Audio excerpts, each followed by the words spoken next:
KCBയുടെ സംഭാവന ഉഗ്രനൊരു ബില്ല് ഇട്ടിട്ടുണ്ട്. ഉഗ്രനൊരു ബില്ല് 6812 രൂപ. നമ്മൾ പ്രതീക്ഷിച്ചത് ഓക്കെ, നമ്മൾ ഉപയോഗിച്ചാണ് അടക്കണം.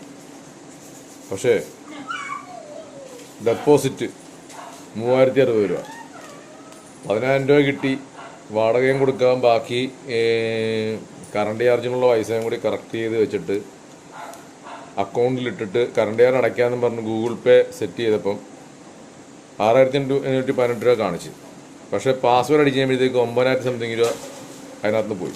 ഞാൻ KCBയിലേക്ക് വിളിച്ചപ്പോൾ KCB പറയുന്നത് ഈ 3060 രൂപ ഡെപ്പോസിറ്റാണത്രേ. എന്തിൻ്റെ ഡെപ്പോസിറ്റാണ് എനിക്ക് മനസ്സിലായില്ല. ഡെപ്പോസിറ്റ് ഞങ്ങൾ ഉപയോഗിക്കുന്നതിൻ്റെ കറണ്ട് ചാർജ് തന്നാൽ പോരെ സർക്കാർ. നിങ്ങൾക്ക് നാണമില്ലേ? ഇതിനെക്കാട്ടും നല്ലത് ഈ എന്താ പറയുക, പലിശക്കാർ ഇതിനെക്കാട്ടും നല്ല പലിശക്കാർ. ഒരു വാടകയ്ക്ക് താമസിക്കുന്ന മനുഷ്യനാണ്. എന്ത് പറയാനാണ് പറഞ്ഞു. ചൂട് സഹിക്കാൻ പറ്റാത്ത കാരണമാണ് AC മേടിച്ച് വെച്ചത്. അതൊരു കുഞ്ഞുണ്ട് 2 വയസ്സുള്ള. അപ്പോൾ മുകളിൽ ഡ്രസ്സ് വർക്കും കാര്യങ്ങളൊക്കെയാണ്. അതിനെ അന്തസ്സായിട്ട് നോക്കാൻ തന്നെയാണ് അധ്വാനിച്ച് കഷ്ടപ്പെട്ട് നമ്മൾ ജോലി ചെയ്ത് ഇങ്ങനെ ഒരു സ്ഥലത്ത് നമ്മൾ ജീവിക്കുന്നത്.